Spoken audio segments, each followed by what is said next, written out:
Good morning all from Regensburg, Germany. This beautiful ancient town I called home from 1999 to 2004, and where this morning I find myself on a beautiful May Saturday. My husband and my daughter Elsa and I are visiting here after Elsa has spent a semester abroad. We lived right by that, just on the other side of that tower in a building that dated from 1215. And for those of you who are Mediterraneans, you might be able to see that there's a small green building and some tables and chairs that happens to be the oldest sausage stand of the world, and I frequented it more than my fair share. You can hear the bells. It's 8:15 in the morning, and the city is slowly but surely beginning to come alive. I am going to introduce you a little bit to the Bible study from the perspective of Regensburg, and I'm going to be flashing between my face and these ancient walls on the regular. And one of the things I want to show you is, as we come around, Regensburg is famous for its alleys and ancient streets. It was hardly destroyed at all in the war. The biggest destruction came on the other side of this bridge, which is called the Alte Steinerne Brücke. And the Alte Steinerne Brücke is a beautiful old building, hence old stone bridge. The St. Charles Bridge in Prague is actually modeled after this one.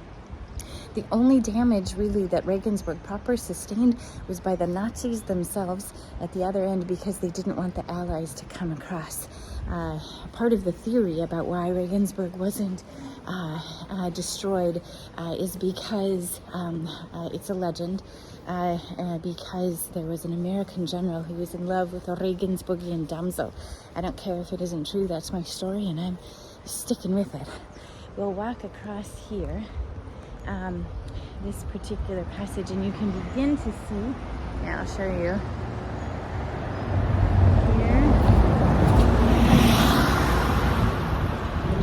Here, and there's a red light there, and Germans are nothing if not orderly, and so there's no way that I'm going to cross it when there's the red man. Oh, look, green. Now I can. It doesn't matter if it's in the dark of the night. You cannot cross when you're not allowed to, when the red man says no. If you look, you can begin to see an arrow, or a sword, a spear I should say, and a foot. This is the famous David and Goliath mural. And the David and Goliath mural has a number of different legends. I just heard one yesterday that said that David is actually a representation of Regensburg, and Goliath is a representation of Bavaria, and Regensburg had no interest at all in living under the thumb of the larger ruling powers of Bavaria, and so fought them down. But the legend I like better is way off in the corner. You can perhaps see that there's a frog, and that the theory is that there used to be two fabric stores here. One was owned by a very powerful person, and one was owned by a less powerful person. And one night they had perhaps one too many beers, and they decided to play a game of cards. And they made some bets. And the poorer, smaller fabric person won the game. And so as a result, I was able to win the large fabric store's business. And the game was called a Frosch, frog. So whether that's actually what happened or not is another question. But again, I like the story, so we're going to say it there. I'm going to take you through the streets here of Regensburg, because the Bible study that we have before us concerns the Gospel of John and this notion of the now, nun and arti. And there is a lot of relevance, I think, of that theme in Regensburg. And and particularly from the concept or the perspective of its history with the Jews and with Judaism. It's a complicated one, to say the very least. I'm going to bring you around here. You can begin to see the dome here. Now, part of the history that if I'd planned it better, I would have ended with is quite powerful. There are representations of resistance here in Regensburg that aren't just representations of resistance, but rather inspirations, I think, of resistance. And one of those concerns this spot here, just up a few blocks from the Danube, and you might be able to see here, it says, I want to make sure that you can, it says, in this house, from 1945 until 1946, Emily und Oskar Schindler, as in Schindler's List, lived here and saved over 12,000 Jews from their death in the face of the National Socialistic dictator. Yeah, and so that's what Lutherans would call calling a thing what it is, right? That they didn't mince words and called the cruel man who was Hitler a dictator. And also named that he had as his goal to remove people he didn't think were worthy of living on his terms and by his definitions. So we see certainly. Ja, guten Morgen. Zu früh für Eis, oder? Leider. I said it's unfortunately too early for ice cream. If you come around here, you can begin to see the majesty that is the dome. But Regensburg has a very complicated history that concerns not least of all our Lutheran tradition, and I'll show you that in a moment. Also, right there, Napoleon slept here, right in that building. So, you can see here, we're on our way to what's called another Platz. And the Platz is called the Neupfarrplatz, the new parish church area, or the new pastor's area, depending on how you look at it. And what we're going to see up here is on the right-hand side, that side, a church, and that's called the Neupfarrkirche, which was originally a Catholic church, but the Lutherans took it over early. So this is the oldest Lutheran church in all of Germany. It also is deeply meaningful to me because it's where the first memorial service for my late husband was held after the accident, which killed him in 2004. And gave my son a brain injury. And here it is. You can see.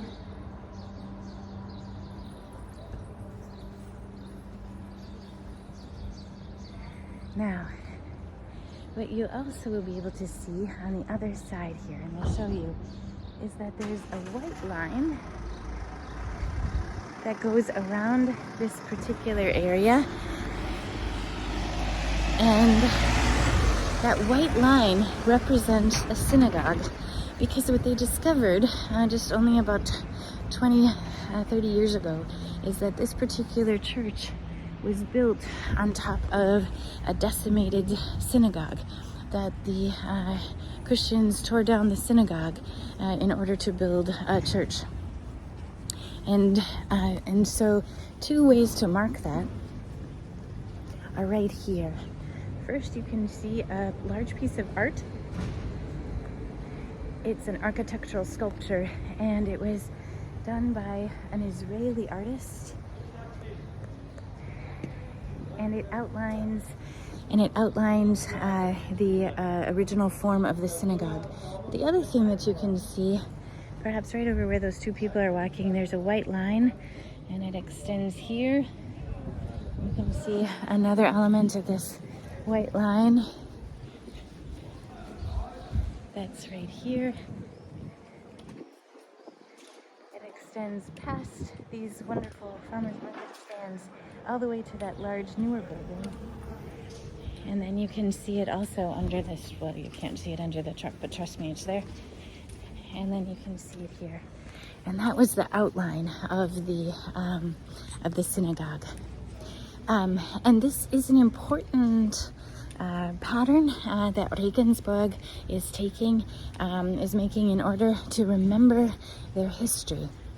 In this Platz, along with many other Plätze, in the 1940s, I think it was 1942, there was a pogrom. And in that pogrom, the Jews were taken from their apartments. I've been here long enough now, so I'm thinking in German. Sorry, I'm having to translate in my own head back to English. So the Jews were taken out of their apartments, out of their homes, and the women and the children were brought to the police department where they were held.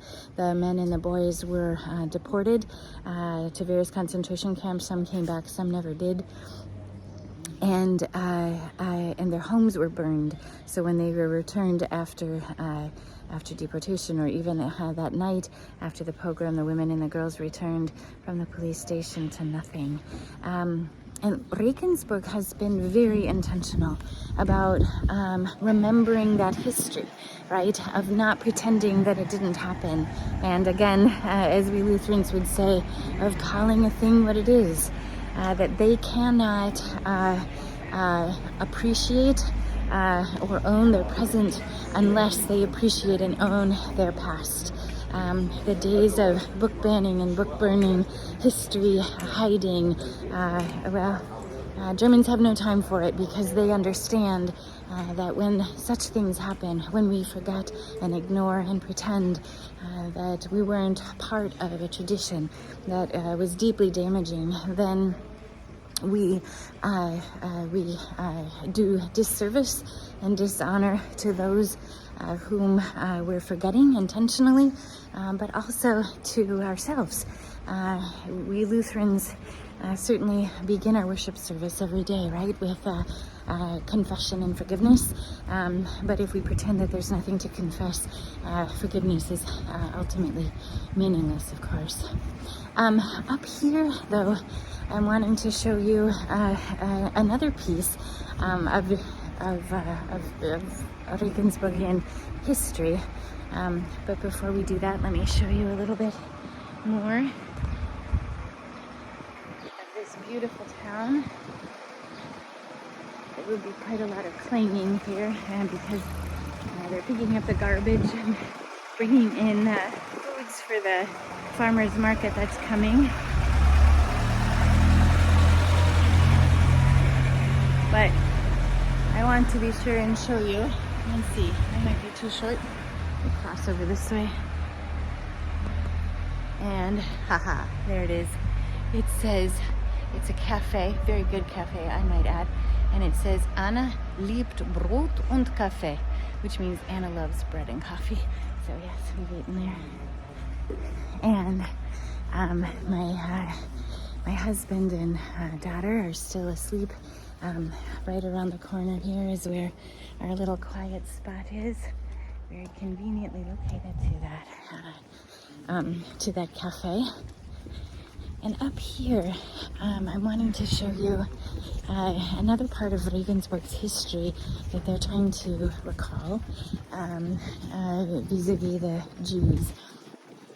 And they are implanted bronze plaques that you see throughout the city, and they are called stumbling blocks, which I find to be so very poignant. Stumbling blocks. I see some right up here, as a matter of fact, and they are markers where Jews lived, but then were captured by the Nazis. And here are some right here. And so most grievous to me is hier wohnte Händchen Rosenwald, and when you see a C-H-E-N, you know that that's a small child. Leopold Rosenwald, Cecilia Rosenwald, probably his parents. Zygmunt Beermann, Lena Beermann, Max kann, Maria kann, Robert Kohler, Friede Kohler, M. Eckstein, and Dr. Adolf Bloch. And you can see when they were born, but you can also see that they were deported, the year they were deported. And then when you see ermordet, that means that that was when they were killed, or that was that they were killed. And how powerful, right? That these are called stumbling blocks, because that's in point of fact exactly what they were, right? Or ought to be. We ought to stumble. We ought not to race right over that history, but we ought to stumble over them. And I think vis-a-vis our Bible study, what is overlooked, I think, in John, when we don't pay attention to these two tiny words, nun and arti, when we don't pay attention to them and the power of the now, we overlook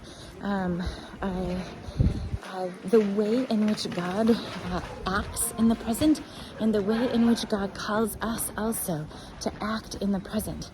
And I wonder, I can't help but think that perhaps Regensburg is a model for us, right? So you have this beautiful, beautiful history. In fact, right here, this is the headquarters of the Lutheran Church here in Bavaria. This here is the Dreieinigkeitskirche, the Trinity Church here. And so you have this beautiful town, ancient, preserved, undestroyed by war, but they don't forget the painful history with the same intentionality that they don't forget to tend to the beautiful history that's here. And I think that's a calling and a model for us as Christians, right? That to return to the notion of the now, God calls us to be aware of the now, but you can't be aware of the now unless you're aware of the past. And that the awareness of the past can pull us differently into the now, so that the future might also be different than the past and the now, and perhaps all the more akin to the way that God wants the world to be, and does indeed seek to work in the present, in the now, and urges us to do so too in God's name.